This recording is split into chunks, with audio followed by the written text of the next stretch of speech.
Prime time ന്യൂസിലേക്ക് വിശദമായി. ഏറെ കോളിളക്കം സൃഷ്ടിച്ച ജസ്ന തിരോധാന കേസിലെ അന്വേഷണം CBI അവസാനിപ്പിച്ചു.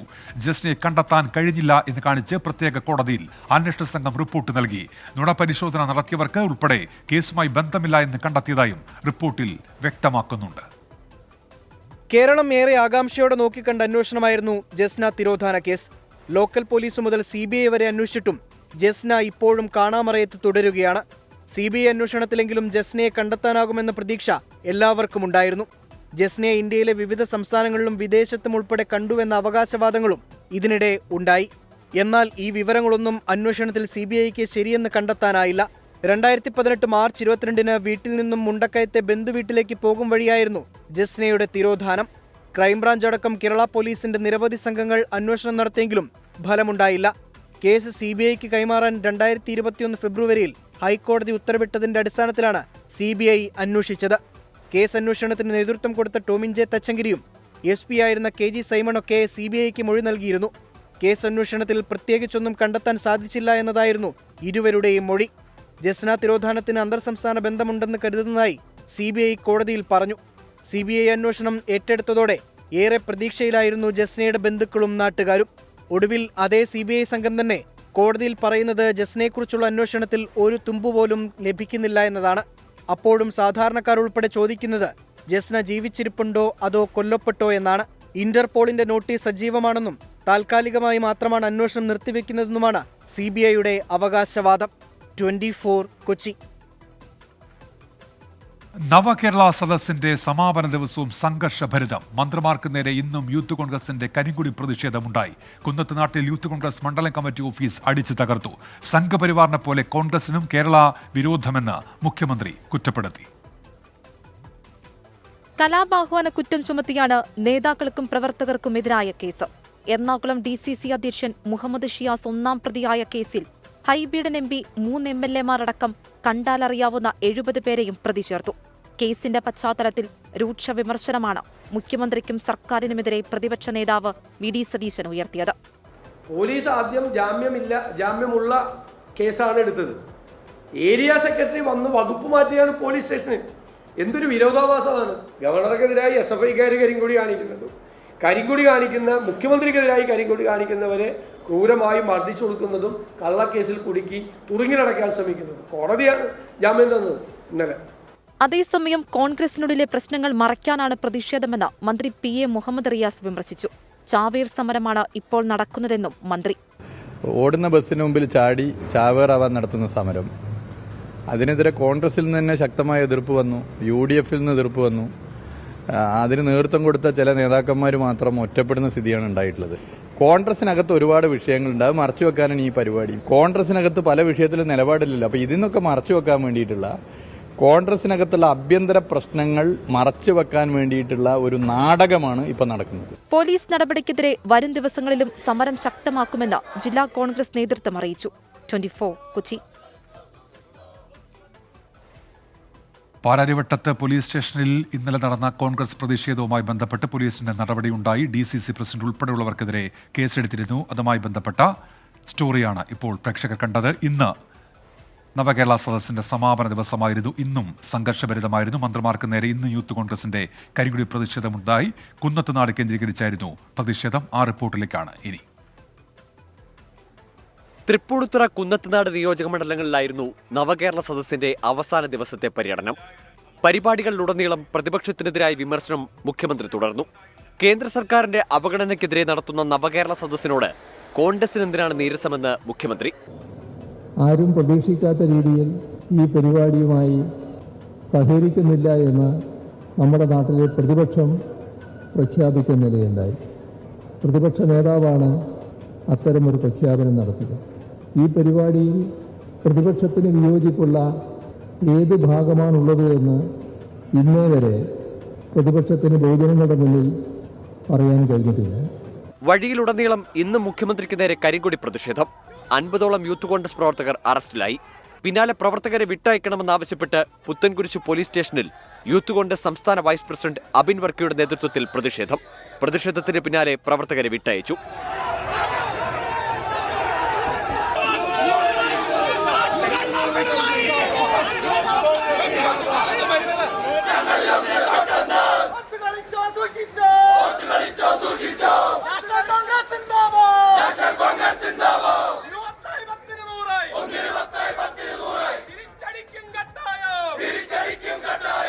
കുന്നത്തുനാട്ടിൽ യൂത്ത് കോൺഗ്രസ് മണ്ഡലം കമ്മിറ്റി ഓഫീസിന് നേരെ ആക്രമണമുണ്ടായി. അക്രമത്തിന് പിന്നിൽ ഡിവൈഎഫ്ഐ എന്ന് കോൺഗ്രസ് ആരോപിച്ചു. ഓഫീസ് തല്ലി തകർത്തതിൽ പ്രതിഷേധിച്ച് DCC പ്രസിഡന്റ് മുഹമ്മദ് ഷിയാസിന്റെ നേതൃത്വത്തിൽ പ്രതിഷേധ പ്രകടനം.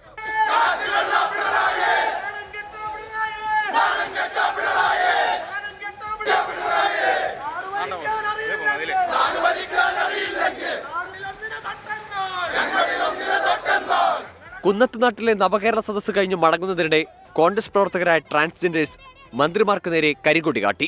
24 കൊച്ചി. ജസ്ന തിരോധാനത്തിൽ ലോക്കൽ പോലീസിന്റെ അന്വേഷണം തുടക്കം മുതലേ പാളിയെന്ന് ജസ്നയുടെ പിതാവ് ജെയിംസ് ജോസഫ്. കൂടുതൽ തെളിവ് ലഭിച്ചാൽ അന്വേഷണം തുടരുമെന്ന് CBI ഉദ്യോഗസ്ഥർ നേരിട്ടെത്തി അറിയിച്ചു. താനും ജസ്നയുടെ സഹപാഠിയും നുണപരിശോധനയ്ക്ക് വിധേയരായി. സത്യം തെളിയാൻ ഏതറ്റം വരെയും പോകുമെന്നും പിതാവ് 24നോട് പറഞ്ഞു. ജസ്ന തിരോധാനത്തിൽ CBIയുടെ റിപ്പോർട്ട് കോടതിയിൽ സമർപ്പിച്ചിരിക്കുകയാണ്. തുടരന്വേഷണത്തിന് സാധ്യമല്ല എന്നാണ് ആ റിപ്പോർട്ട് പറയുന്നത്. ജസ്നയുടെ പിതാവ് ജെയ്സൺ ജോസഫ് നമ്മോടൊപ്പം ചേരുന്നു. CBI രാവിലെ ഇവിടെ വന്നിരുന്നോ? ഓഫീസിൽ വന്നിരുന്നു. എന്നോട് ഇന്നലെ വിളിച്ച് പറഞ്ഞായിരുന്നു. ഇന്ന് രാവിലെ 10 മണിയാകുമ്പോഴത്തേക്കും CBI സാർമാർ ഓഫീസിൽ വരുമെന്ന് പറഞ്ഞു. ഞാൻ 10 മണിയായപ്പോൾ അവിടെ എത്തി. അവരോട്ട് സംസാരിച്ചു. ഇതുവരെ അന്വേഷണം ഏതൊക്കെ വഴികൾ അവർ പോയി ആ വഴികളെല്ലാം എന്നെ വിശദമായി തന്നെ എന്നെ പറഞ്ഞു ബോധ്യപ്പെടുത്തി.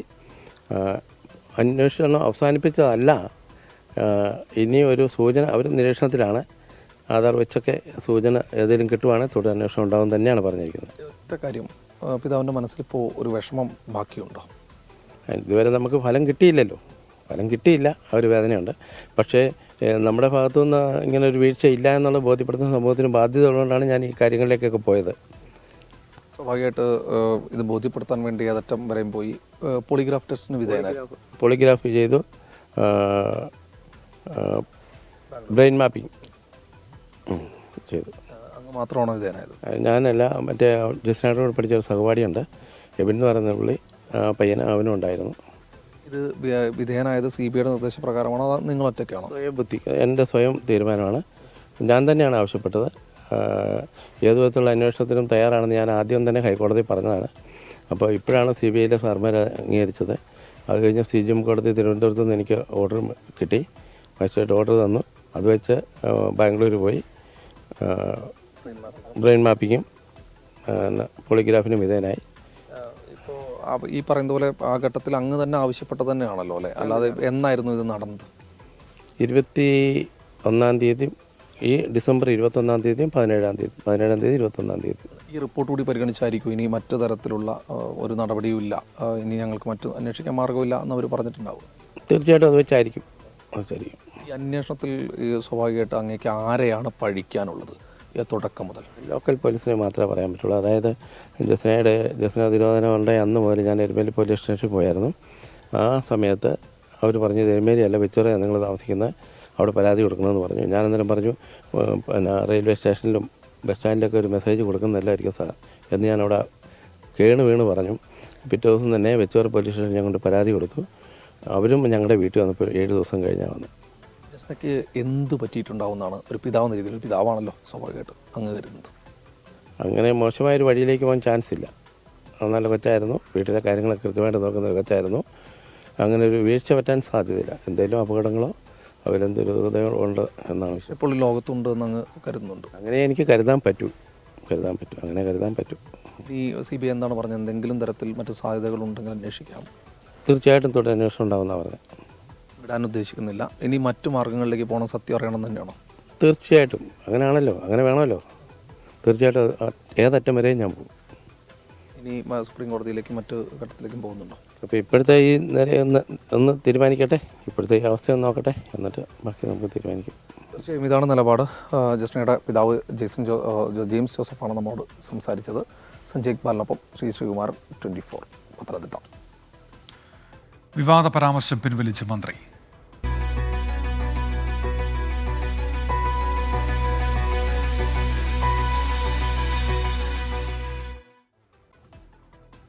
പ്രധാനമന്ത്രിയുടെ ക്രിസ്മസ് വിരുന്നിൽ പങ്കെടുത്ത ബിഷപ്പുമാർക്കെതിരായ വിവാദ പരാമർശങ്ങൾ പിൻവലിച്ച് മന്ത്രി സജി ചെറിയാൻ. പ്രസംഗത്തിലെ വീഞ്ഞ്, കേക്ക്, രോമാഞ്ചം എന്ന ഭാഗമാണ് പിൻവലിച്ചത്.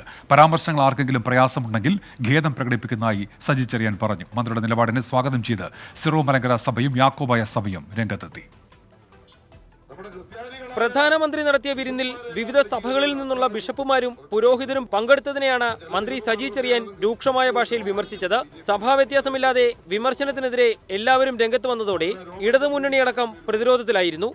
കേരളത്തിന്റെ സാംസ്കാരിക വകുപ്പ് മന്ത്രി നിരുത്തരവാദിത്തപരമായ ഒരു പ്രസ്താവന നടത്തി എന്നത് ഞങ്ങളെ എല്ലാവരെയും ഏറെ വേദനിപ്പിക്കുന്നു. KCBCയുടെ പ്രസിഡന്റ് എന്ന നിലയിൽ അദ്ദേഹത്തോട് സാംസ്കാരിക വകുപ്പ് മന്ത്രിയോട് ആവശ്യപ്പെടുന്നത് അദ്ദേഹം ആ പ്രസ്താവന പിൻവലിക്കേണ്ടതാണ്. ഇതോടെയാണ് ഇന്ന് വാർത്താ സമ്മേളനം വിളിച്ച് തന്റെ വാക്കുകൾ പുരോഹിതർക്ക് ബുദ്ധിമുട്ടുണ്ടാക്കിയെങ്കിൽ പിൻവലിക്കുന്നതായി മന്ത്രി സജി ചെറിയാൻ വ്യക്തമാക്കിയത്. ഈ വീഞ്ഞും കേക്കും അങ്ങനെ ഒരു ഭാഗമായിരിക്കാം അവർക്ക് പ്രയാസകരമായി തോന്നിയതെന്നാണ് ഞാൻ മനസ്സിലാക്കുന്നത്. അങ്ങനെ അവർക്ക് പ്രയാസകരമായി തോന്നിയിട്ടുണ്ടെങ്കിൽ ആ പറഞ്ഞ വീഞ്ഞിന്റെയും കേക്കിന്റെയും കാര്യം ഞാൻ പിൻവലിക്കാൻ ആഗ്രഹിക്കുകയാണ്.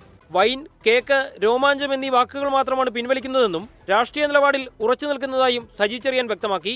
മന്ത്രിയുടെ വാർത്താ സമ്മേളനത്തിന് പിന്നാലെ അധിക്ഷേപ പരാമർശങ്ങൾ പിൻവലിച്ചത് നല്ല കാര്യമെന്ന് കർദിനാൾ മാർ ബെസേലിയോസ് ക്ലിമീസ് കത്തോലിക്ക ബാവ പറഞ്ഞു. സജി ചെറിയാൻ പദപ്രയോഗങ്ങൾ തിരുത്തിയത് സ്വാഗതാർഹമെന്ന് യാക്കോബായ സഭ ബിഷപ്പ് കുര്യാക്കോസ് മാർ തിയോഫിലസും പ്രതികരിച്ചു. എസ് ശ്യാംകുമാർ, 24, കൊച്ചി. പ്രധാനമന്ത്രിയുടെ ക്രിസ്മസ് വിരുന്നിൽ പങ്കെടുത്ത ബിഷപ്പുമാർക്കെതിരെ സജി ചെറിയാൻ നടത്തിയ വിമർശനം തള്ളി CPIM. പ്രസ്താവന CPIM സംസ്ഥാന സെക്രട്ടേറിയറ്റ് പരിശോധിക്കും. സജി ചെറിയാന്റേത് പാർട്ടി നിലപാടല്ലെന്ന് MV ഗോവിന്ദൻ വ്യക്തമാക്കി. വിവാദ പ്രസ്താവന മയപ്പെടുത്തിയ മന്ത്രിമാരായ VN വാസവനും റോഷി അഗസ്റ്റിനും രംഗത്തെത്തി. മന്ത്രി സജി ചെറിയാന്റെ വാവിട്ട വാക്കിൽ വിവിധ ക്രൈസ്തവ സഭകളുടെ ഭാഗത്തു നിന്നുള്ള പ്രതിഷേധം കനത്തതോടെയാണ് CPIMന്റെ നിലപാട് മാറ്റം. സജി ചെറിയാൻ നടത്തിയ വിമർശനം തള്ളിയ CPIM സംസ്ഥാന സെക്രട്ടറി MV ഗോവിന്ദൻ മന്ത്രിയുടേത് പാർട്ടി നിലപാടല്ലെന്ന് വ്യക്തമാക്കി.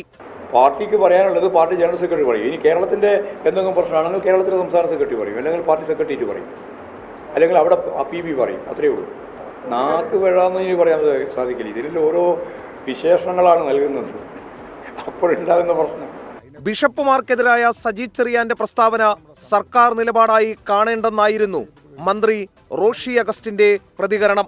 പരാമർശത്തെ ന്യായീകരിച്ച മന്ത്രി VN വാസവൻ വിരുന്നിന് പങ്കെടുത്തതല്ല, മറിച്ച് പ്രധാനമന്ത്രിയുടെ കാപട്യം തുറന്നുകാട്ടുകയാണ് മന്ത്രി സജി ചെറിയാൻ ചെയ്തതെന്നും കൂട്ടിച്ചേർത്തു.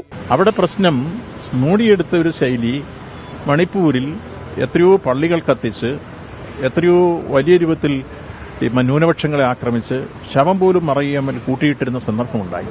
അത്തരത്തിലുള്ള സാഹചര്യം എല്ലാം ഒരുക്കിയിട്ട് ഒരിക്കൽ പോലും ആ മണിപ്പൂരൊന്ന് സന്ദർശിക്കാനോ ആ വിഷയത്തിൽ ഇടപെടാനോ തയ്യാറാകാതിരുന്ന പ്രധാനമന്ത്രി ഇപ്പോൾ അവിടുത്തെ ആളുകളെ വിളിച്ച് വിരുന്നൊരുക്കി ഈ ശൈലി കാപട്യമാണെന്ന് പറഞ്ഞു. അതാണ് നിലപാട്. ഭരണഘടനാ ചുമതലയിലുള്ളവർ ചടങ്ങുകൾക്ക് ക്ഷണിക്കുന്നതും സഭാമേലധ്യക്ഷന്മാർ അതിൽ പങ്കെടുക്കുന്നതും പുതിയ കീഴ്വഴക്കമല്ലെന്നായിരുന്നു ജോസ് കെ മാണിയുടെ പ്രതികരണം. വിവിധ ബ്യൂറോകൾക്കൊപ്പം 24, കൊച്ചി. ബിഷപ്പുമാർക്കെതിരായ പ്രസ്താവനയിൽ CPIM സജി ചെറിയാനെ തള്ളിയെങ്കിലും മന്ത്രിയെ പിന്തുണച്ച CPI.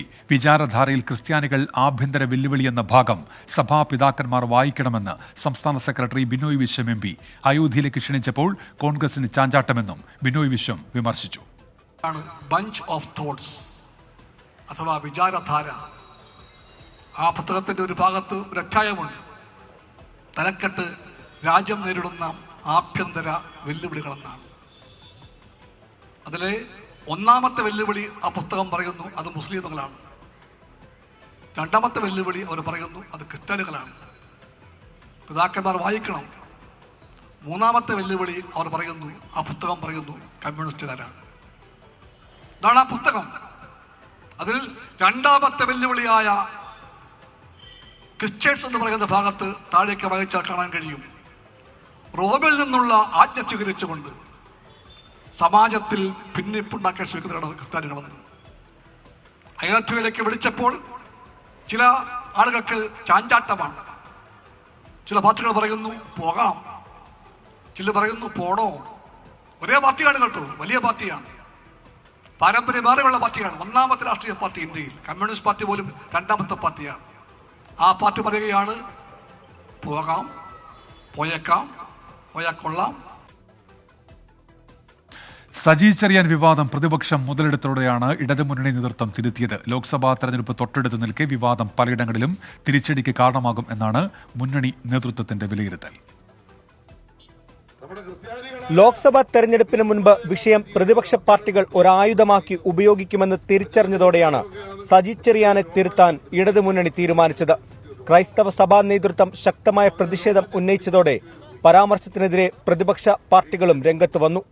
വിഷയത്തിൽ രൂക്ഷ വിമർശനമാണ് പ്രതിപക്ഷ നേതാക്കളുടെ ഭാഗത്തു നിന്നുണ്ടായത്. സമൂഹത്തിൽ ഭിന്നിപ്പുണ്ടാക്കാനാണ് CPM ശ്രമിക്കുന്നതെന്നും മന്ത്രിയുടേത് വ്യക്തിപരമായ പരാമർശമായി കാണാൻ കഴിയില്ലെന്നും പ്രതിപക്ഷ നേതാവ് പറഞ്ഞു. മന്ത്രിസഭയിലെ ഒരു മന്ത്രി അഭിപ്രായം ഏത് വേദിയില പറഞ്ഞത്? ഈ പറഞ്ഞു കഴിഞ്ഞാൽ അത് ഞങ്ങളുടെ അഭിപ്രായമല്ല എന്ന് പറയുന്നത് കൂട്ടുത്തരവാദിത്തം ഇല്ല എന്നാണ്. അല്ലെങ്കിൽ അതിനെ തള്ളി പറയണം. തള്ളി പറഞ്ഞോ? സജി ചെറിയാൻ മതമേലധ്യക്ഷന്മാരെ അപഹസിക്കാൻ പാടില്ലായിരുന്നുവെന്ന് PK കുഞ്ഞാലിക്കുട്ടിയും പ്രതികരിച്ചു. മതമേലധ്യക്ഷന്മാർ ഒക്കെ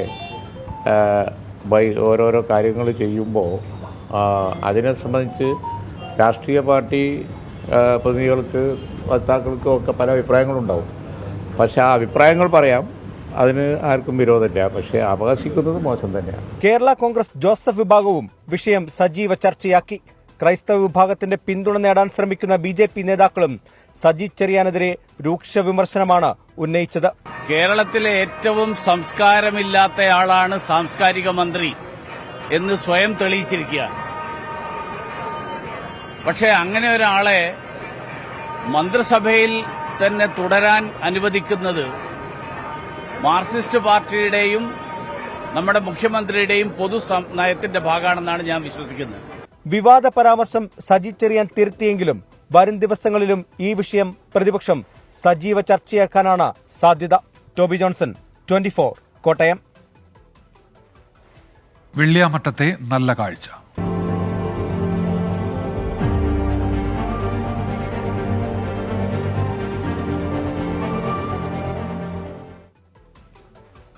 തൊടുപുഴ വെള്ളിയാമറ്റത്ത് പശുക്കൾ ചത്ത കുട്ടി കർഷകരെ ചേർത്ത് പിടിച്ച് നാട്. ഒരാഴ്ചക്കുള്ളിൽ 5 പശുക്കളെ നൽകുമെന്ന് മന്ത്രി ജെ ചിഞ്ചുറാണി അറിയിച്ചു. നടൻ ജയറാം 5 ലക്ഷം രൂപ കൈമാറിയതിന് പിന്നാലെ കൂടുതൽ താരങ്ങൾ സഹായം പ്രഖ്യാപിച്ചു. 10 പശുക്കളെ വാങ്ങാനുള്ള തുക ലുലു ഗ്രൂപ്പ് കൈമാറി. മരച്ചീനി തൊണ്ട് കഴിച്ചതിനെ തുടർന്ന് കുട്ടിക്കർഷകരായ മാത്യുവിന്റെയും ജോർജിന്റെയും 13 പശുക്കൾ ചത്തത് ഇന്നലത്തെ സങ്കടക്കാഴ്ചയായിരുന്നു. വാർത്തയ്ക്ക് പിന്നാലെ വിവിധ മേഖലകളിൽ നിന്ന് സഹായം ഒഴുകിയെത്തി. മന്ത്രി ജെ ചിഞ്ചുറാണിയും മന്ത്രി റോഷി അഗസ്റ്റിനും കുട്ടിക്കർഷകരുടെ വീട്ടിൽ നേരിട്ടെത്തി സർക്കാർ ഒപ്പമുണ്ടെന്ന് പ്രഖ്യാപിച്ചു. ഒരാഴ്ചയ്ക്കകം മാത്യുവിന് ഇൻഷുറൻസ് പരിരക്ഷയോടുകൂടി 5 പശുക്കളെ നൽകും. 1 മാസത്തെ കാലിത്തീറ്റയും സൗജന്യമായി നൽകും. കൂടുതൽ സഹായം നാളത്തെ മന്ത്രിസഭാ യോഗത്തിൽ ചർച്ച ചെയ്യുമെന്നും മന്ത്രി. അപ്പോൾ അത് 5 പശു സൗജന്യമായിട്ട് ഗവൺമെൻറ് തന്നെ കൊടുക്കുകയാണ്. മറ്റുള്ള പശുക്കൾക്ക് പകരം നമ്മൾ ദുരന്ത നിവാരണ പദ്ധതി പ്രകാരമുള്ള പണം ഞങ്ങൾ അനുവദിക്കാനുള്ള ശ്രമമാണ് ഞങ്ങളിപ്പോൾ ചെയ്യുന്നത്. പിന്നാലെ നടൻ ജയറാമും കുട്ടികൾക്ക് പിന്തുണയുമായി എത്തി 5 ലക്ഷം രൂപയുടെ ചെക്ക് കൈമാറി. തുടർന്നും എല്ലാ സഹായങ്ങളും ഉണ്ടാകുമെന്ന് താരത്തിന്റെ ഉറപ്പ്.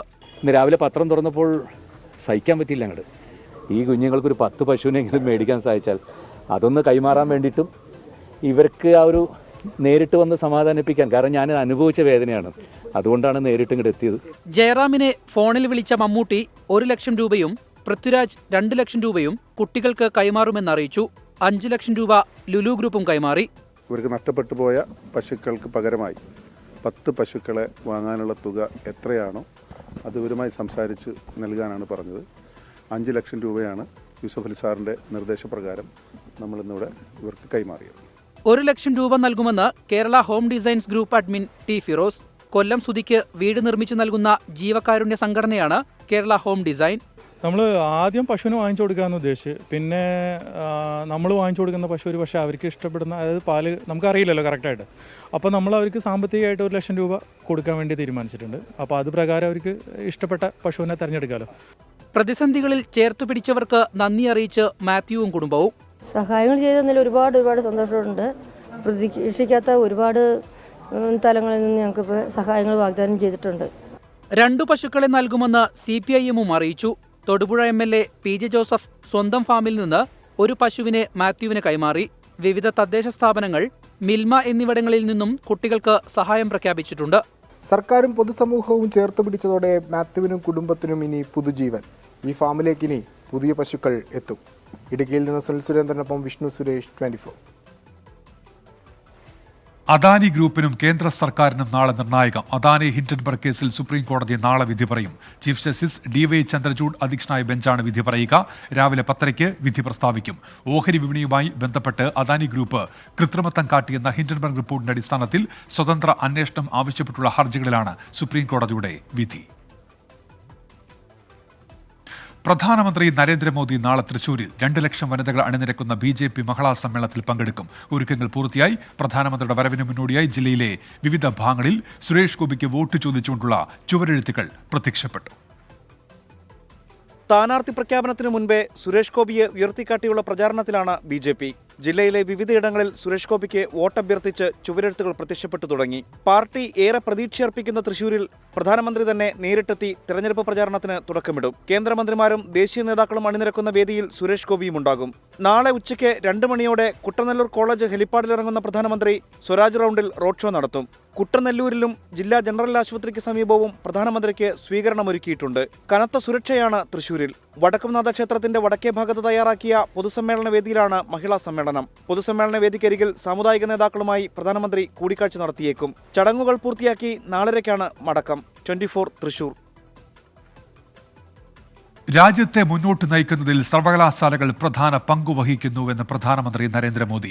സർവകലാശാലകൾ സാമൂഹിക നീതി ഉറപ്പാക്കുന്ന കേന്ദ്രങ്ങളാകണമെന്നും തമിഴ്നാട് മുഖ്യമന്ത്രി MK സ്റ്റാലിൻ. തിരുച്ചിറപ്പള്ളിയിൽ ഭാരതീദാസൻ സർവകലാശാലയുടെ ബിരുദദാന ചടങ്ങിൽ പങ്കെടുക്കുകയായിരുന്നു ഇരുവരും.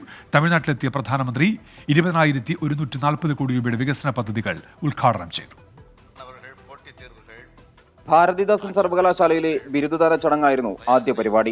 വിദ്യാഭ്യാസ രംഗത്ത് കേന്ദ്ര സർക്കാർ നടത്തിയ പ്രവർത്തനങ്ങളെക്കുറിച്ചായിരുന്നു മോദിയുടെ പ്രസംഗം. അതേസമയം തമിഴ്നാടിന്റെ ദ്രാവിഡ മാതൃക വിദ്യാഭ്യാസത്തിന് നൽകുന്ന പ്രാധാന്യത്തെക്കുറിച്ചും സൗജന്യ വിദ്യാഭ്യാസ പദ്ധതിയെക്കുറിച്ചും പ്രധാനമന്ത്രിയെ വേദിയിലിരുത്തി മുഖ്യമന്ത്രി MK സ്റ്റാലിൻ അക്കമിട്ട് നിരത്തി. തുടർന്ന് തിരുച്ചിറപ്പള്ളി വിമാനത്താവളത്തിൽ നടത്തിയ ചടങ്ങിൽ 20,140 കോടി രൂപയുടെ പദ്ധതികൾ നരേന്ദ്രമോദി ഉദ്ഘാടനം ചെയ്തു. പ്രതിസന്ധി ഘട്ടത്തിൽ കേന്ദ്രം തമിഴ്നാടിനൊപ്പം നിൽക്കുമെന്ന് പ്രധാനമന്ത്രി പറഞ്ഞു. വിമാനത്താവളങ്ങളുടെ പൂർത്തീകരണം, കൂടുതൽ വിദേശ വിമാന സർവീസുകൾ, മെട്രോ റെയിലിന് 2ാം ഘട്ട തുക, പ്രളയ ദുരിതാശ്വാസം എന്നിവയിൽ വേഗത്തിൽ നടപടി ഉണ്ടാകണമെന്ന് മുഖ്യമന്ത്രി MK സ്റ്റാലിൻ ആവശ്യപ്പെട്ടു. തെരഞ്ഞെടുപ്പുമായി ബന്ധപ്പെട്ട് BJP നേതാക്കളുമായി ചർച്ച നടത്തിയ ശേഷമാണ് പ്രധാനമന്ത്രി മടങ്ങിയത്. 24 ചെന്നൈ.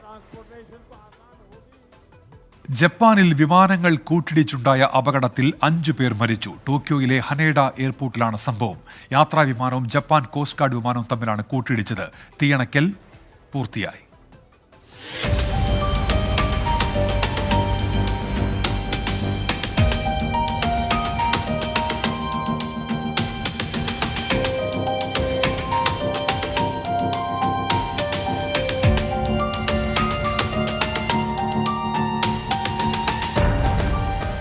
ടോക്കിയോയിലെ ഹനേഡ വിമാനത്താവളത്തിൽ ജപ്പാൻ കോസ്റ്റ് ഗാർഡ് വിമാനവും യാത്രാ വിമാനവും തമ്മിലാണ് കൂട്ടിയിടിച്ചത്. യാത്രക്കാരുമായി വന്ന വിമാനം ലാൻഡ് ചെയ്യുന്നതിനിടെയാണ് കോസ്റ്റ് ഗാർഡ് വിമാനവുമായി കൂട്ടിയിടിച്ചത്. തൊട്ടു പിന്നാലെ വിമാനം അഗ്നിക്കിരയായി. A350 JAN 516 എയർബസ് വിമാനത്തിനാണ് തീപിടിച്ചത്. വിമാനത്തിലുണ്ടായിരുന്ന 379 പേരെയും ജീവനക്കാരെയും സുരക്ഷിതരായി പുറത്തെത്തിച്ചു. എന്നാൽ കോസ്റ്റ് ഗാർഡ് വിമാനത്തിലുണ്ടായിരുന്ന 6 പേരിൽ 5 പേരും കൊല്ലപ്പെടുകയായിരുന്നു. യാത്രാ വിമാനം പൂർണ്ണമായി കത്തിയമർന്നതായാണ് റിപ്പോർട്ട്. ഭൂമികുലുക്കമുണ്ടായ നിഗറ്റയിലേക്ക് സഹായവുമായി എത്തിയതായിരുന്നു കോസ്റ്റ് ഗാർഡ് വിമാനം. ഗുരുതരമായി പരിക്കേറ്റ പൈലറ്റിനെ ആശുപത്രിയിൽ പ്രവേശിപ്പിച്ചു. International desk 24. മണിപ്പൂർ വീണ്ടും കലുഷിതമാകുന്നു. മൊറയിൽ സുരക്ഷാ സേനയുടെ വാഹനത്തിന് നേരെ ആക്രമണമുണ്ടായി. 7 സുരക്ഷാ ഉദ്യോഗസ്ഥർക്കാണ് പരിക്കേറ്റത്. ഇന്നലെ 4 പേർ വെടിവെപ്പിൽ കൊല്ലപ്പെട്ടതിന് പിന്നാലെ സംഘർഷബാധിത മേഖലകളിൽ കൂടുതൽ സേനയെ വിന്യസിച്ചു. അയവില്ലാതെ മണിപ്പൂരിൽ വീണ്ടും സംഘർഷം തുടരുകയാണ്. മ്യാൻമാർ അതിർത്തിയോട് ചേർന്നുള്ള മൊറേ ടൌണിലാണ് സുരക്ഷാ സേന സഞ്ചരിച്ച വാഹനത്തിന് നേരെ ആക്രമണമുണ്ടായത്. RPG ഉപയോഗിച്ചുള്ള ആക്രമണത്തിൽ 7 സുരക്ഷാ ഉദ്യോഗസ്ഥർക്ക് പരിക്കേറ്റു. കുക്കി വിഭാഗക്കാരാണ് ആക്രമണത്തിന് പിന്നിലെന്നാണ് സൂചന. പരിക്കേറ്റവരെ അസം റൈഫിൾസ് ആശുപത്രിയിൽ പ്രവേശിപ്പിച്ചു. ഇന്നലെ തൗബാൽ ജില്ലയിലുണ്ടായ വെടിവയ്പിൽ 4 പേരാണ് കൊല്ലപ്പെട്ടത്. ലിലോങ് മേഖലയിൽ 4 വാഹനങ്ങളിലായി പോലീസ് വേഷത്തിലെത്തിയ സംഘമാണ് ആക്രമണം നടത്തിയത്. വെടിവയ്പിന് പിന്നാലെ പ്രദേശവാസികൾ ആക്രമികളുടെ വാഹനങ്ങൾ തീയിട്ടിരുന്നു. അതിനിടെ മെയ്തേ വിഭാഗക്കാരൻ സംശയിക്കുന്ന സംഘം റോക്കറ്റ് ലോഞ്ചറുമായി ഇംഫാൽ നഗരത്തിൽ തുറന്ന വാഹനത്തിൽ പരേഡ് നടന്ന ദൃശ്യം പുറത്തുവന്നെങ്കിലും പോലീസ് ഇതുവരെ സ്ഥിരീകരിച്ചിട്ടില്ല. 24 ഡൽഹി. ഇനി ചില വാർത്തകൾ ചുരുക്കത്തിൽ. ഷാർജയിൽ വാഹനാപകടത്തിൽ 2 മലയാളികൾ മരിച്ചു. തിരുവനന്തപുരം പേരൂർക്കട സ്വദേശി ജാസിം സുലൈമാൻ, പാങ്ങോട് സ്വദേശി സനോജ് ഷാജഹാൻ എന്നിവരാണ് മരിച്ചത്. മരിച്ച ജാസിമിന്റെ ഭാര്യ ഷിഫിനയ്ക്ക് ഗുരുതര പരിക്കുണ്ട്. ജാസിമിന്റെ മക്കളായ ഇഷ, ആദം എന്നിവർക്കും ബന്ധു ഹാഷിം കടക്കലിനും പരിക്കേറ്റു. പാർലമെന്റ് പുക ആക്രമണ കേസിലെ മുഖ്യപ്രതി ലളിത് ഝായെ നുണപരിശോധനയ്ക്ക് വിധേയനാക്കി. കോടതി അനുവാദം നൽകിയതിനു പിന്നാലെ ഇന്ന് രാവിലെയായിരുന്നു നുണപരിശോധന. കായംകുളം റെയിൽവേ സ്റ്റേഷനിൽ ഓടുന്ന ട്രെയിനിൽ കയറുന്നതിനിടെ വീണ് യാത്രക്കാരന്റെ കയ്യേറ്റു. തിരുവനന്തപുരം നിസാമുദ്ദീൻ സൂപ്പർഫാസ്റ്റ് എക്സ്പ്രസിലെ യാത്രക്കാരൻ നാഗ്പൂർ സ്വദേശി രവിക്കാണ് പരിക്കേറ്റത്. വെള്ളം വാങ്ങിയ ശേഷം ട്രെയിനിൽ തിരികെ കയറുമ്പോഴായിരുന്നു അപകടം. റെയിൽ സുരക്ഷയ്ക്കായി സ്വീകരിച്ച നടപടികൾ സംബന്ധിച്ച് സുപ്രീം കോടതി കേന്ദ്ര സർക്കാരിനോട് റിപ്പോർട്ട് തേടി. ട്രെയിനുകൾ കൂട്ടിയിടിക്കുന്നത് ഒഴിവാക്കാനുള്ള കവച് അടക്കമുള്ള സംവിധാനങ്ങളെക്കുറിച്ച് വിശദമായ വിവരങ്ങൾ അറിയിക്കണമെന്നാണ് സുപ്രീം കോടതിയുടെ നിർദ്ദേശം. ജാർഖണ്ഡ് മുഖ്യമന്ത്രി ഹേമന്ത് സോറൻ രാജിവെച്ചേക്കും. ഭൂമി തട്ടിപ്പ് കേസിൽ ED അറസ്റ്റ് ഉണ്ടാകുമെന്ന സൂചനകൾക്കിടെയാണ് രാജ്യവ്യൂഹം. ഭാര്യ കൽപ്പന സോറനെ മുഖ്യമന്ത്രിയാക്കുമെന്നാണ് വിവരം. ഹേമന്ത് സോറൻ നാളെ വിളിച്ച നിയമസഭാ കക്ഷി യോഗം നിർണായകമാണ്. ഭൂമി കുംഭകോണ കേസിൽ ED 7ാം തവണയാണ് ഹേമന്ത് സോറന് സമൻസ് അയക്കുന്നത്. ഇത്തവണയും സോറൻ EDക്ക് മുന്നിൽ ഹാജരായില്ല. അന്വേഷണത്തോട് സഹകരിക്കാത്തതിനാൽ സോറനെ അറസ്റ്റ് ചെയ്യുകയാകും ഇനി EDയുടെ നടപടി. ഇത് താനും മനസ്സിലാക്കുന്നു എന്ന രീതിയിലാണ് ഹേമന്ത് സോറന്റെ രാഷ്ട്രീയ നീക്കങ്ങൾ. JMM MLA സർഫറാസ് അഹമ്മദ് നിയമസഭാംഗത്വം രാജിവെച്ചു. ഗാണ്ഡെ മണ്ഡലത്തിൽ ഹേമന്ത് സോറന്റെ ഭാര്യ കൽപ്പന സോറൻ മത്സരിക്കുന്നതിന് വഴിയൊരുക്കാനാണ് രാജിയെന്നാണ് വിവരം. കൽപ്പന സോറൻ മുഖ്യമന്ത്രിയാകുമെന്ന വാർത്തകൾ JMM പാർട്ടി എന്നാൽ ഇതുവരെ സ്ഥിരീകരിച്ചിട്ടില്ല. പക്ഷേ നാളെ അടിയന്തര നിയമസഭാ കക്ഷി യോഗം റാഞ്ചിയിൽ ചേരും. എല്ലാ MLA-മാർക്കും മുന്നിൽ സോറൻ രാജി പ്രഖ്യാപിക്കുകയും പുതിയ നിയമസഭാ കക്ഷി നേതാവിനെ തെരഞ്ഞെടുക്കുകയും ചെയ്യുമെന്നാണ് വിവരം. ഭൂമി തട്ടിപ്പ് കേസിൽ IAS ഉദ്യോഗസ്ഥൻ ഛവി രഞ്ജൻ ഉൾപ്പെടെ 14 പേരെയാണ് ED ഇതുവരെ അറസ്റ്റ് ചെയ്തിട്ടുള്ളത്. R രാധാകൃഷ്ണൻ, 24, ഡൽഹി. ഡൽഹിയിൽ ഒന്നിച്ചു പഞ്ചാബിൽ ഒറ്റയ്ക്കൊറ്റയ്ക്കും തെരഞ്ഞെടുപ്പിനെ നേരിടാൻ കോൺഗ്രസ് ആം ആദ്മി പാർട്ടി ധാരണ. സംസ്ഥാനങ്ങളിലെ രാഷ്ട്രീയ സാഹചര്യം വിലയിരുത്തിയാകും ഇന്ത്യ മുന്നണി പൊതു സ്ഥാനാർത്ഥികളെ പ്രഖ്യാപിക്കുക. സീറ്റ് വിഭജന ചർച്ചകൾ തുടരുകയാണ്. BJP മുഖ്യ ശത്രുവായ ഇടങ്ങളിലാണ് ഇന്ത്യ മുന്നണി പൊതു സ്ഥാനാർത്ഥികളെ നിർത്തുക. ഡൽഹിയിൽ ചേർന്ന ഇന്ത്യ സഖ്യയോഗത്തിന് ശേഷം സംസ്ഥാനങ്ങളിലെ രാഷ്ട്രീയ സാഹചര്യങ്ങളുടെ അടിസ്ഥാനത്തിൽ ചർച്ച തുടരുകയാണ്. പഞ്ചാബിൽ ഒറ്റയ്ക്ക് മത്സരിക്കാനാണ് കോൺഗ്രസിന്റെയും ആം ആദ്മി പാർട്ടിയുടെയും തീരുമാനം.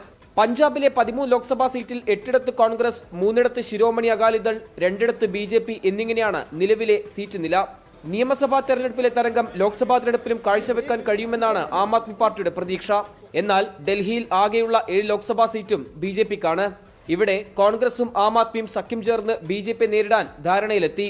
സീറ്റ് വിഭജനം സംബന്ധിച്ച ചർച്ച ഉടൻ ആരംഭിക്കും. 24, ഡൽഹി. അയോധ്യയിലെ രാമക്ഷേത്ര പ്രതിഷ്ഠാ ചടങ്ങിലേക്ക് ഉദ്ധവ് താക്കറെയെയും സമാജ്വാദി പാർട്ടി നേതാവ് അഖിലേഷ് യാദവിനെയും ക്ഷണിച്ചേക്കില്ല.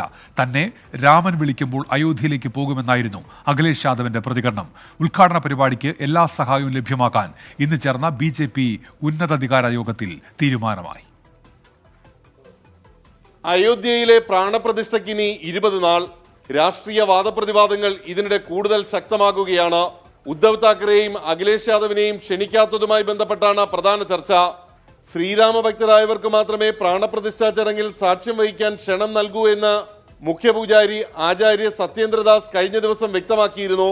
ഇതിന് പിന്നാലെ ചേർന്ന ക്ഷേത്ര ട്രസ്റ്റ് യോഗം താക്കറെയും അഖിലേഷ് യാദവിനെയും വിളിക്കേണ്ട എന്ന മുൻ നിലപാടിൽ ഉറച്ചു നിൽക്കാൻ തീരുമാനിച്ചു. ഇക്കാര്യത്തോട് പ്രതികരിച്ച സമാജ്വാദി പാർട്ടി അധ്യക്ഷൻ അഖിലേഷ് യാദവ് തന്നെ രാമൻ വിളിക്കുമ്പോൾ അയോധ്യയിൽ പോകുമെന്ന് വ്യക്തമാക്കി.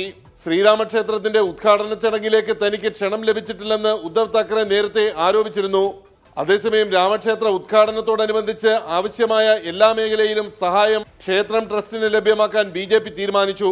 രാമക്ഷേത്ര ഉദ്ഘാടനവും അനുബന്ധ കാര്യങ്ങളും വിലയിരുത്താൻ ചേർന്ന BJP ഉന്നതാധികാര സമിതി യോഗത്തിന്റേതാണ് തീരുമാനം.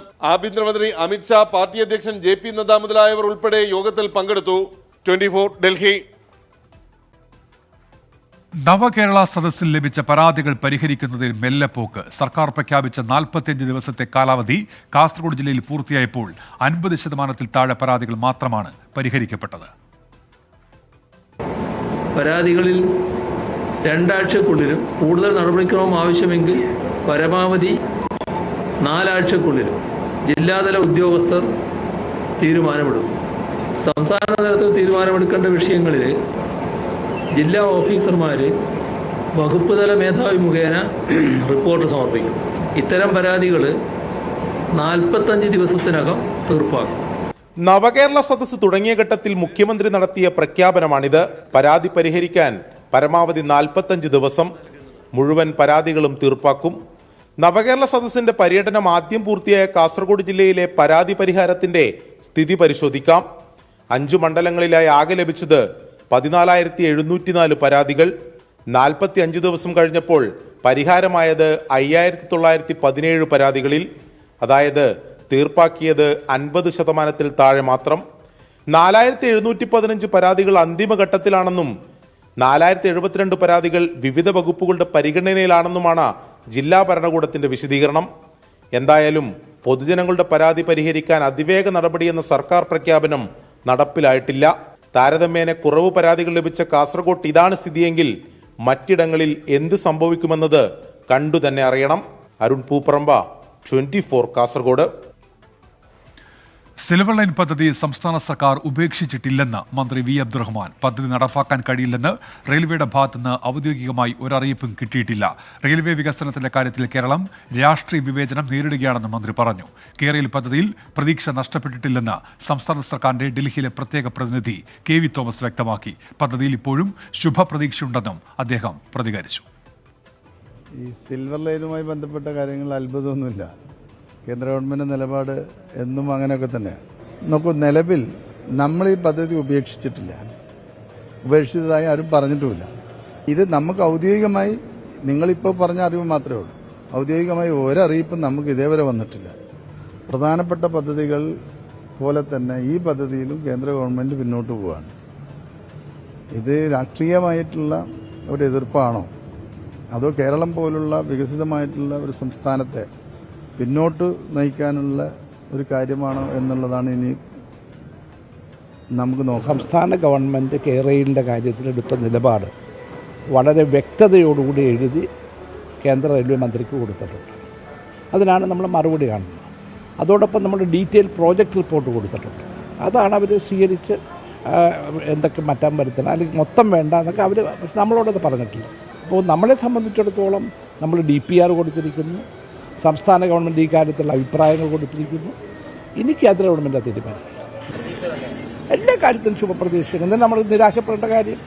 മകരവിളക്കിനോടനുബന്ധിച്ച് ശബരിമലയിൽ കടുത്ത നിയന്ത്രണങ്ങൾ ഏർപ്പെടുത്തി. ഈ മാസം 10 മുതൽ സ്പോട്ട് ബുക്കിംഗ് സൗകര്യം ഉണ്ടാകില്ല. 14-നും മകരവിളക്ക് ദിനമായ 15-നും വെർച്വൽ ക്യൂ വഴി എത്തുന്നവരുടെ എണ്ണം പരിമിതപ്പെടുത്തിയിട്ടുണ്ട്. അതിനിടെ കണ്ടെയ്നർ ക്ഷാമം മൂലം അരവണ വിതരണത്തിലെ പ്രതിസന്ധി ഇപ്പോഴും തുടരുകയാണ്. ശബരിമലയിൽ ഭക്തരുടെ തിരക്ക് ക്രമാതീതമായി വർദ്ധിക്കുന്ന സാഹചര്യത്തിലാണ് ദേവസ്വം ബോർഡിന്റെ നടപടി. നിലവിൽ സ്പോട്ട് ബുക്കിംഗ് സൗകര്യത്തിലൂടെ 10,000 സന്നിധാനത്തേക്ക് എത്തുന്നുണ്ട്. ഈ മാസം 10 മുതൽ തിരക്ക് നിയന്ത്രിക്കുന്നതിന്റെ ഭാഗമായി ഇത് നിർത്തലാക്കും. മകരവിളക്ക് അടുക്കുന്നതോടെ ദർശനത്തിനെത്തുന്നവർ ശബരിമലയിലെ വിവിധ സ്ഥലങ്ങളിൽ ക്യാമ്പ് ചെയ്യാറാണ് പതിവ്. ഈ സാഹചര്യത്തിൽ വെർച്വൽ ക്യൂ ഉണ്ടാക്കുന്ന പ്രതിസന്ധി കണക്കിലെടുത്ത് 14-നും മകരവിളക്ക് ദിനമായ 15-നും ബുക്കിംഗ് പരിമിതപ്പെടുത്തിയിട്ടുണ്ട്. 14-ന് 50,000 പേർക്കും 15-ന് 40,000 ഭക്തർക്കും ഈ സൗകര്യം പ്രയോജനപ്പെടുത്താം. നിയന്ത്രണം നമ്മൾ അതിനെ കരുതരുത്. കാരണം ഈ മകരവിളക്ക് കാലം എന്ന് പറയുന്നത് ഈ വന്നു ചേരുന്ന അയ്യപ്പ ഭക്തന്മാർ അവരിവിടെ ജ്യോതി കാണാൻ വേണ്ടി തമ്പടിക്കുന്ന ഒരു സംവിധാനമാണ്. അപ്പം ഈ സന്നിധാനത്തിന് ഉൾക്കൊള്ളാൻ പറ്റുന്ന അയ്യപ്പന്മാരുടെ ഒരു അളവുണ്ട്. അപ്പോൾ അത് വർദ്ധിക്കാതിരിക്കാൻ വേണ്ടിയിട്ട് സുരക്ഷ ഏറ്റവും പ്രധാനപ്പെട്ട കാര്യം. അതിനെ മുൻനിർത്തിയാണ് ദേവസ്വം ബോർഡ് ഇങ്ങനെ ഒരു കാര്യം പറയുന്നത്. അതേസമയം അരവണ വിതരണത്തിലെ പ്രതിസന്ധി ഇപ്പോഴും തുടരുകയാണ്. നാളെ രാത്രിയോടെ കൂടുതൽ കണ്ടെയ്നറുകൾ എത്തുമെന്നും പ്രശ്നം പരിഹരിക്കാൻ കഴിയുമെന്നുമാണ് ദേവസ്വം ബോർഡിന്റെ പ്രതീക്ഷ. നിലവിൽ മണിക്കൂറിൽ 4,000-നും 5,000-നും ഇടയിൽ ഭക്തരാണ് 18-ാം പടി കയറുന്നത്. 24 സന്നിധാനം. തൃശൂർ പൂരത്തിന് വടക്കുംനാഥ ക്ഷേത്രത്തിൽ ചെരുപ്പിന് വിലക്ക്. ഹൈക്കോടതി ദേവസ്വം ബെഞ്ചിന്റേതാണ് ഉത്തരവ്. ക്ഷേത്രത്തിലെ ആചാരങ്ങൾക്കും പാരമ്പര്യങ്ങൾക്കും വിധേയമായി വേണം ആരാധനയെന്ന് കോടതി വ്യക്തമാക്കി. കഴിഞ്ഞ വർഷത്തെ പൂരത്തിന് ആചാരവിരുദ്ധമായ സംഭവങ്ങളുണ്ടായെന്ന് ചൂണ്ടിക്കാട്ടി തൃശൂർ സ്വദേശിക്ക് നാരായണൻകുട്ടി നൽകിയ ഹർജി പരിഗണിച്ചാണ് കോടതി ഉത്തരവ്. തെക്കേ ഗോപുര നടയിൽ ഭക്ഷണാവശിഷ്ടങ്ങളും പ്ലാസ്റ്റിക്കുകളും തള്ളിയെന്ന മാധ്യമ വാർത്തയിൽ ഹൈക്കോടതി സ്വമേധയാ എടുത്ത കേസും ഉത്തരവിന് കാരണമായി. ആചാരങ്ങൾക്കും പാരമ്പര്യങ്ങൾക്കും വിധേയമായി വേണം വടക്കുംനാഥ ക്ഷേത്രത്തിലെ ആരാധനയെന്നും ചെരുപ്പ് ധരിച്ചുള്ള ആളുകളുടെ വരവ് അനുവദിക്കരുതെന്നും ഉത്തരവിലുണ്ട്. പൂരം ദിവസങ്ങളിൽ ബന്ധപ്പെട്ടവരെല്ലാം ഇത് അർഹിക്കുന്ന ഗൗരവത്തോടെ പാലിക്കണമെന്നും justice Anil K Narendran, G Girish എന്നിവരടങ്ങുന്ന ദേവസ്വം ബെഞ്ച് നിർദ്ദേശിച്ചു. അതേസമയം തേക്കിൻകാട് മൈതാനം പ്ലാസ്റ്റിക് വിമുക്തമാണെന്ന് ഉറപ്പാക്കാൻ കൊച്ചിൻ ദേവസ്വം ബോർഡ് സെക്രട്ടറിക്കും മൈതാനത്ത് പരിസ്ഥിതി സുരക്ഷാ നിലവാരം പാലിക്കുന്നോ എന്ന് വിലയിരുത്താൻ കോർപ്പറേഷൻ സെക്രട്ടറിക്കും കോടതി നിർദ്ദേശം നൽകി. രാഷ്ട്രീയ പാർട്ടികളുടെ ഹോർഡിംഗുകളോ പരസ്യ ബോർഡുകളോ കൊടികളോ മൈതാനത്ത് സ്ഥാപിക്കാൻ പാടില്ല. തേക്കിൻകാട് മൈതാനം നിയമവിരുദ്ധ പ്രവർത്തനങ്ങൾക്ക് ഉപയോഗിക്കുന്നില്ലെന്ന് ഉറപ്പുവരുത്താൻ സർക്കിൾ ഇൻസ്പെക്ടർ പതിവായ പട്രോളിംഗ് ഉറപ്പാക്കണമെന്നും കോടതി നിർദ്ദേശിച്ചിട്ടുണ്ട്. 24 തൃശൂർ. ഇനി കായിക വാർത്തകൾ ചുരുക്കത്തിൽ. ഓസ്ട്രേലിയക്കെതിരെ മൂന്നാം ഏകദിനത്തിൽ ഇന്ത്യൻ വനിതകൾക്ക് വമ്പൻ തോൽവി. ഓസീസിന്റെ ജയം 190 റൺസിന്. സെഞ്ചുറി നേടിയ ഫോബെ ലിച്ച്ഫീൽഡ് കളിയിലെത്താറ്. ഇന്ത്യ ദക്ഷിണാഫ്രിക്ക രണ്ടാം ടെസ്റ്റിന് നാളെ തുടക്കം. മത്സരം 1:30 മുതൽ കേപ്പ് ടൗണിൽ. രവീന്ദ്ര ജഡേജ ടീമിൽ തിരിച്ചെത്തിയേക്കും. ഇന്ത്യക്ക് നിർണായകം. ഇംഗ്ലീഷ് പ്രീമിയർ ലീഗ് ഫുട്ബോളിൽ ലിവർപൂളിന് വമ്പൻ ജയം. ന്യൂകാസിൽ യുണൈറ്റഡിനെ തകർത്തത് 2-നെതിരെ 4 ഗോളിന്. മുഹമ്മദ് സലായ്ക്ക് ഇരട്ട ഗോൾ. 2020 ക്രിക്കറ്റ് ലോകകപ്പ് കളിക്കാൻ ആഗ്രഹം പ്രകടിപ്പിച്ച രോഹിത് ശർമ്മയും വിരാട് കോഹ്ലിയും BCCI തീരുമാനം സെലക്ഷൻ കമ്മിറ്റി ചെയർമാൻ താരങ്ങളുമായി സംസാരിച്ച ശേഷം അനുമതി നൽകിയാൽ അഫ്ഗാനിസ്ഥാനെതിരായ 2020 പരമ്പരയ്ക്കുള്ള ടീമിലും ഇരുവരെയും ഉൾപ്പെടുത്തിയേക്കും. ഇതോടെ പ്രൈം ടൈം ന്യൂസ് പൂർത്തിയാകുന്നു. Good night.